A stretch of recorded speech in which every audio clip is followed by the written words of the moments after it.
Welcome back, everybody, to the Breakdown Podcast YouTube channel. My name's Corey, and once again with me to break down The Masked Singer, I've got my partner in crime, Vic. What's going on, everybody? Welcome back to another episode of the Breakdown Podcast YouTube edition.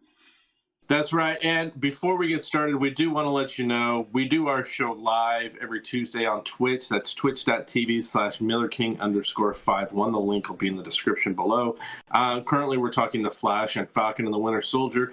So come join the conversation and give us your thoughts and your opinions as well. And we can chat about it. And please, while you're here as well, hit the subscribe button down below and give us a thumbs up. Hit the bell for notifications. Because it does help us out as a channel, and we do want to continue to spread our word, our opinions, whatever. You'll get there. Keep trying. I have faith in you. Yeah. Hold on. God dang it. Okay.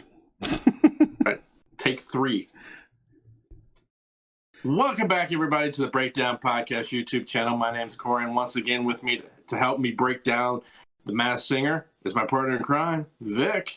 What's going on, everybody? Welcome back to another edition of the Breakdown Podcast YouTube edition. And before we get started, we do want to let you know that we do our show live on Twitch every Tuesday at 7 p.m. Eastern. That's at twitch.tv/MillerKing_51. The link is in the description down below.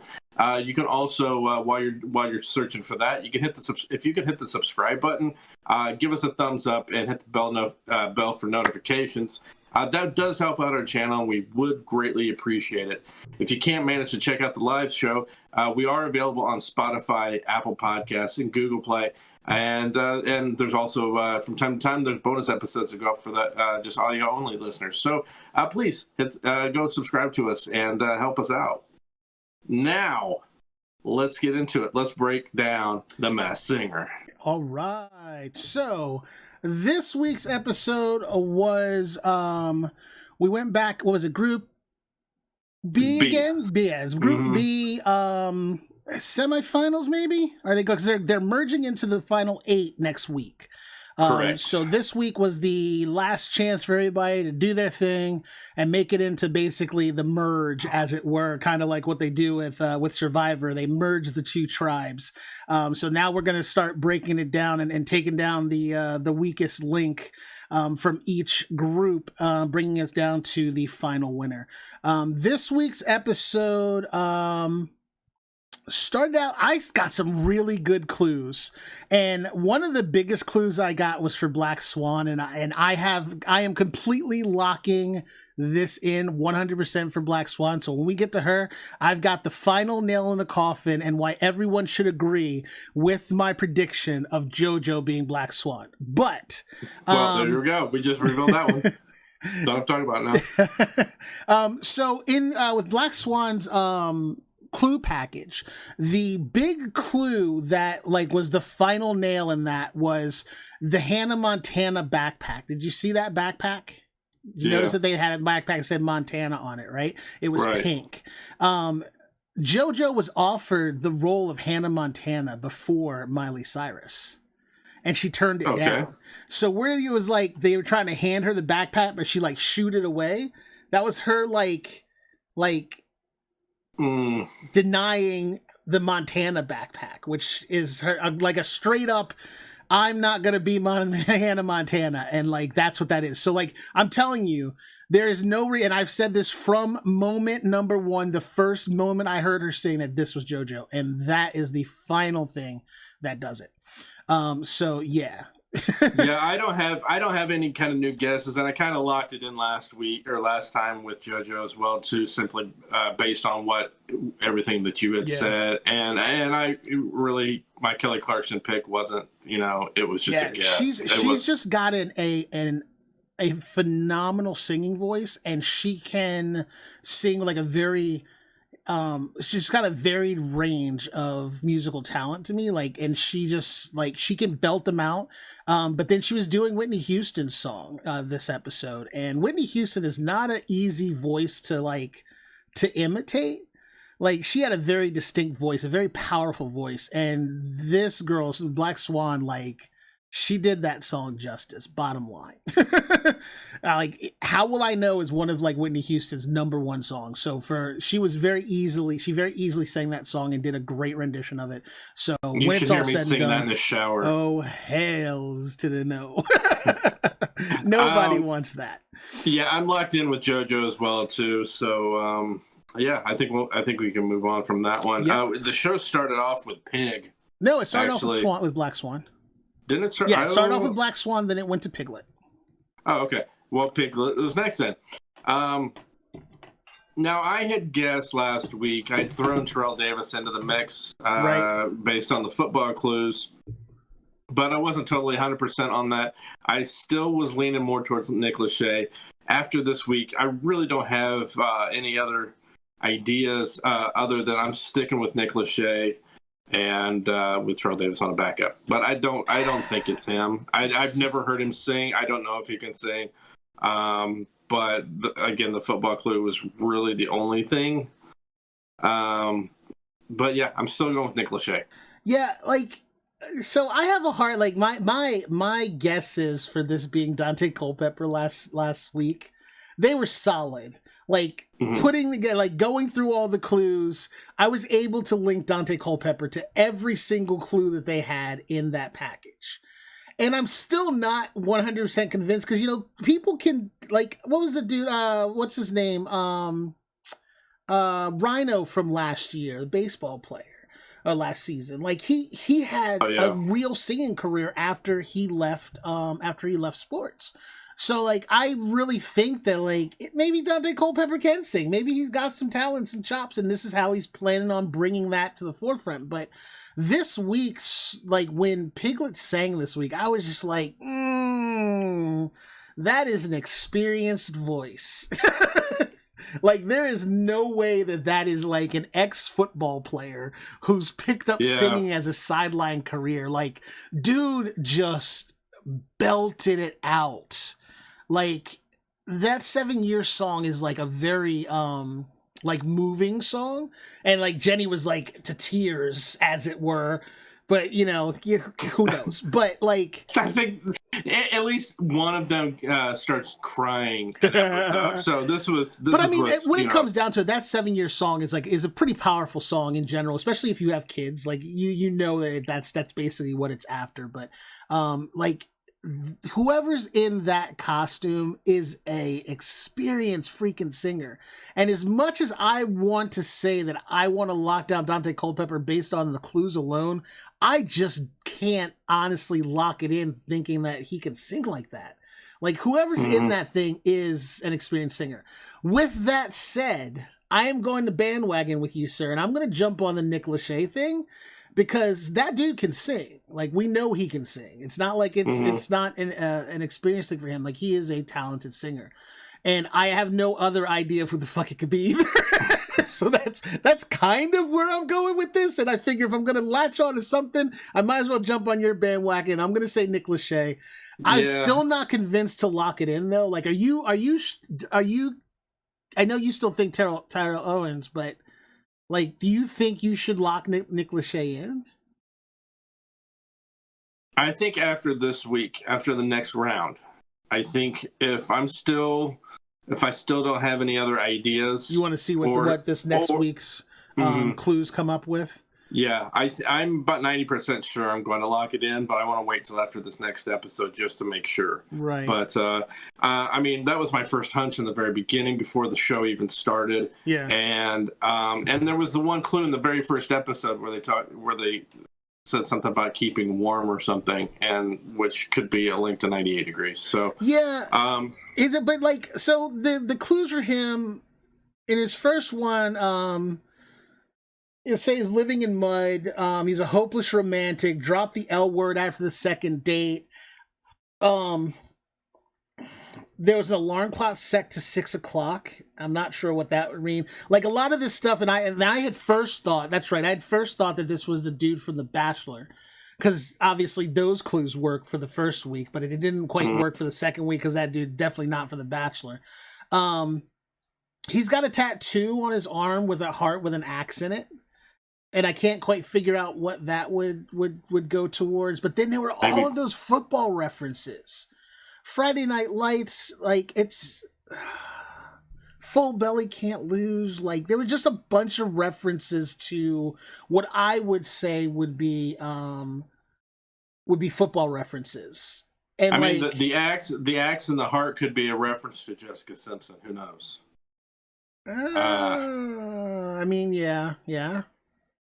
I don't know, but yeah, Piglet's a hard one to kind of figure out, but we'll see where it goes. I can't make any solid predictions based off of what it is that I got out of the clues. But I mean, when it's all said and done, I can't in good conscience say that I can lock in Dante Culpepper, even though I want to and I want to be right about it. Because if that's like my greatest triumph in picking out clues like that. Like as soon as I saw that, like that knight in shining armor and all that crap, I was just like, that's a UCF night. And then a football on top of it. I don't know. We'll see what happens. But. Yeah, I gotta say, while I understood your clues, I had a feeling it wasn't going to be him. Yeah, so. yeah, I'm wavering. I really am. We'll see what happens. But third up on this episode. Next up, we had Chameleon and Crab was third.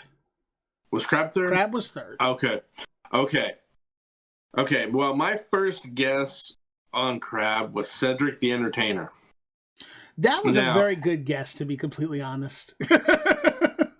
I'm not going to lie. But I've never, and I have, actually, that's wrong. I have heard Cedric sing. And he can sing. I've never heard him sing. I have heard him sing.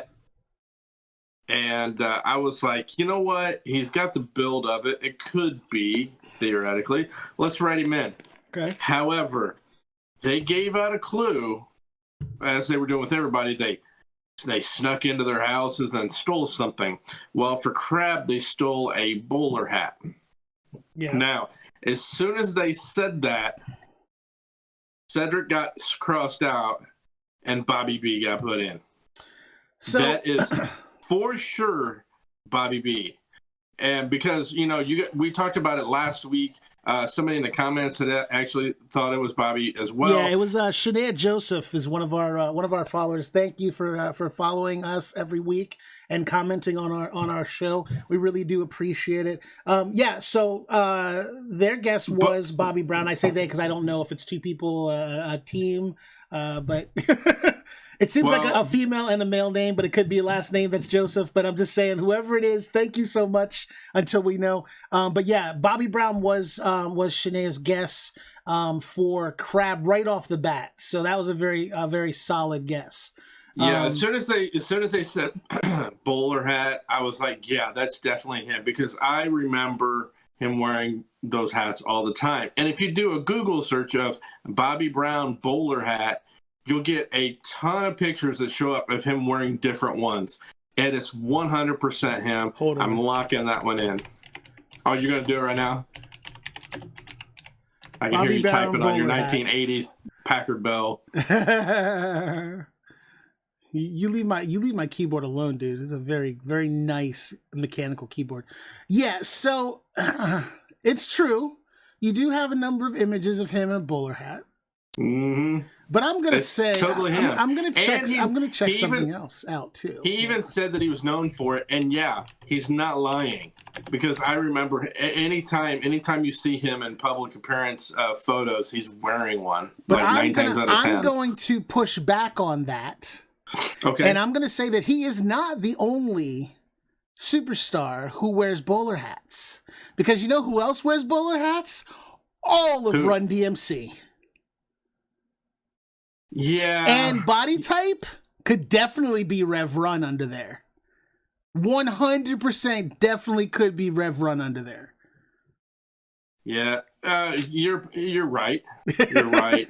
I mean, if you're going to talk about people that are popular for bowler hats, Run DMC and Bobby Brown fit the bill both. So I get that, but I mean, I think with the other clues they're given before, and even the judges had mentioned Bobby. Yeah, I'm gonna go towards Bobby. I'm going that one. And I do agree with you, but I was also thinking, like, when I saw Bowler Hat, I didn't think Bobby Brown right away. I thought Run DMC right away. But the statement of there's one big difference between Run DMC and Bobby Brown, and that's that Bobby Brown is a singer, not a rapper. Where Run DMC does sing here and there, they are not singers, and you could tell that whoever's under that mask is a singer. So I think that with that being said, I'm almost positive we should probably lock Bobby Brown in for Crab. Especially after he had his little lapse. When he starts, he's like, I can't breathe. You gotta get me off this thing. Like that panicked, rushed, speak didn't feel like anything I've ever heard out of anyone out of Run DMC. But you know, when you see some of the TMZ videos of Bobby Brown, especially when he was having all of his troubles and trials and tribulations, yeah, it very much sounded like him. So when it's all said and done, I think I agree with you. I definitely agree with Shanae Joseph and say that Bobby Brown is going to be our pick for Crab. I agree. Wasn't my idea originally, but I definitely think that that all clues point towards Bobby B. Even though I have my things, I will be surprised if I end up being right though. That it's fun. Anyway. My jaw will probably hit the floor. Yeah. Now we move on to Chameleon. Yes, Chameleon. And again. Yeah, I said in the past Lamar Odom. Yes. I said that last week, but I wasn't locked in. Height, preferences, and some other things definitely fit. However, we will give credit where credit is due once again to Shanae Joseph, who brought up Wiz Khalifa as an option for Chameleon. And I was going, man, who could really be that tall, has that stature? And this week's song, he rapped this week, and it was on fucking point. I'm sorry, but there's no way that he does that song that flawlessly and doesn't have a rap career. Like you can fake the funk, dude. We spent 4 hours yesterday listening to Run DMC and everything else under the sun playing Overwatch, and you were singing. I'm like, you don't have that flow, dude. You can't sing that part. It's not gonna work for you. But when you hear him sing, like he did Hip Hop by Dead Prez. And I was surprised to hear that song, to be honest. Yeah. I haven't heard that song forever. That flow was smooth. And from the man who put out Black and Yellow, that's man, it's I'm a little upset at myself that it didn't hit me because I guessed Wiz Khalifa last season for the show, and it ended up definitely not being him. But at the end of the episode, when they reveal who got unmasked, which we haven't gotten to yet, if you watch back, he does this thing. You're not going to be able to see this, but you'll see it when you rewatch the video. He does this thing where he does this, like he does this pose. It's like a W. So if you put both of your arms up in the air and you kind of make a W with your hands and your head, you see what I'm saying? Okay. He did that pose like at the end of the episode, right before he walked off, and that's a W, and that's a Wiz Khalifa move right there. That's W for Wiz. I was like, oh man, how did I not see this? Dude matches every single clue, matches the height, the body shape, the attitude, every bit of it. I was like, that's definitely him. And I'm a little upset at myself for missing it because I called him out last season and I was wrong. I didn't call him out this season, and I think I'm wrong for not doing it. But I am going to say that Wiz Khalifa definitely fits the bill for me for Chameleon. I'm still not going to lock it in. But he loved the Teenage Mutant Ninja Turtles as a kid. That's another thing that hits it. Like, there's so many things in this, and I think that I'm gonna wait till next week to see what other like clues come out of it. But I really feel like we're gonna be able to pull the trigger on it and definitely say that it's Wiz Khalifa for Chameleon. But do you have another guess, or are you good with that one as well? No, I don't have anything right now. I've never heard Wiz Khalifa's songs, so I couldn't tell you if it sounded like him or not. Black and Yellow? I've heard that. I've heard people say Black and Yellow over again, but no. Okay, so when we go to play Overwatch tonight, we're listening to Wiz Khalifa. That's it. That's what's gonna happen. So I gotta introduce you to this because, dude, when you hear this, it's so smooth. It's just so fucking smooth.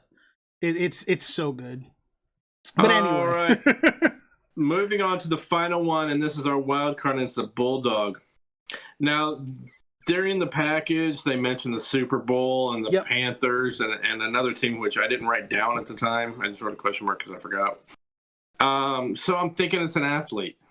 And I had a feeling that they were probably wearing a fat suit. Mm-hmm. And first, I thought, at first, when he first came out, I was like, man, that's a big dude.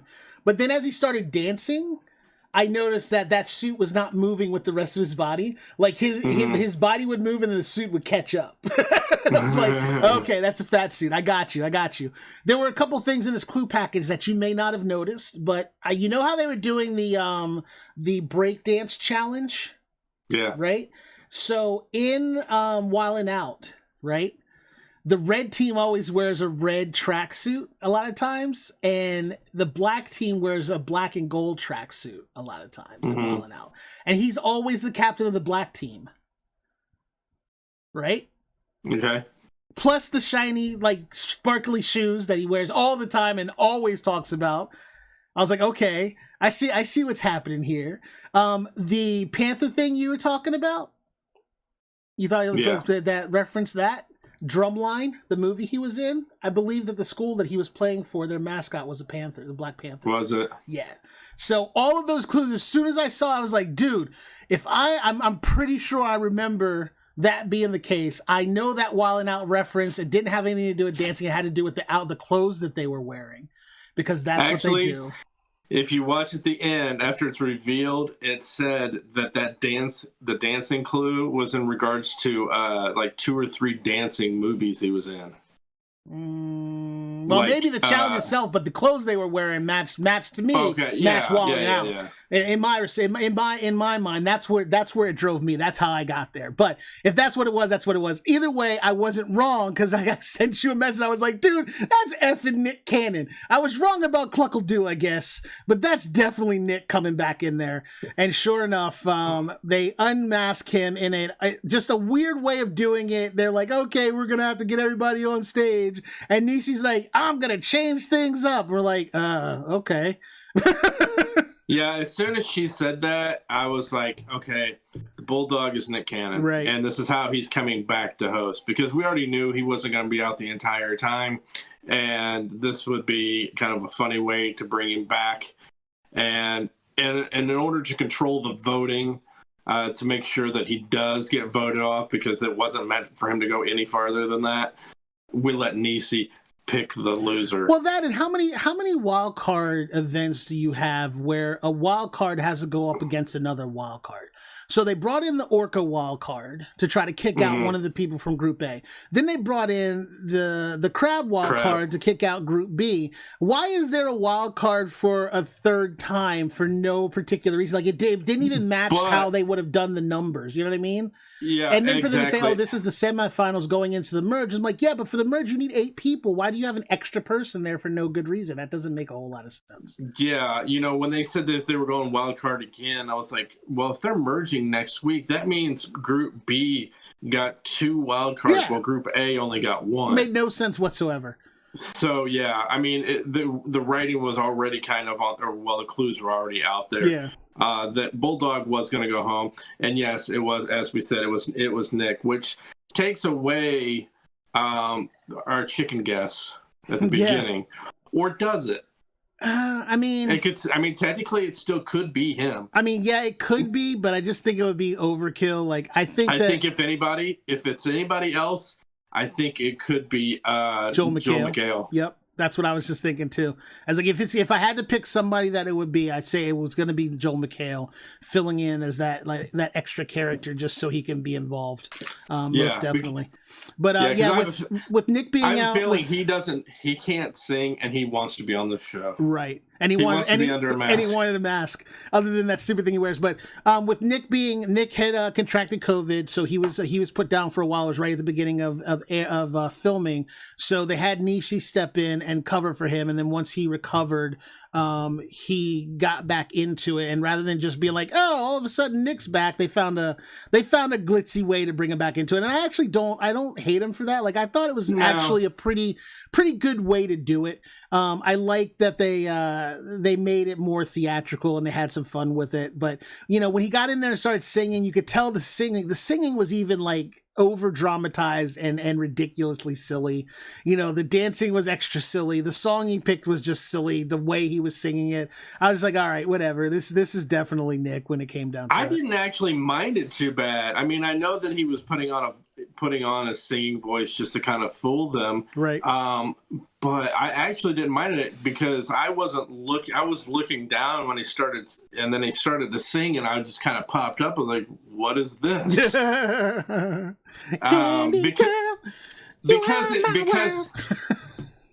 Because it sounded similar to the original version, so I was like, whoa, wait a minute, what's going on here? Super high pitched though. So yeah, super high pitched. But again, Nick's gone. So next week we have the top 8. Yep. And yeah, it should be interesting. And hopefully some of these ones we've locked in end up staying that way. Yeah. So on behalf of Vic, I'm going to go ahead and end this. I'm Corey. Thanks for watching. We'll talk to you next time. See ya.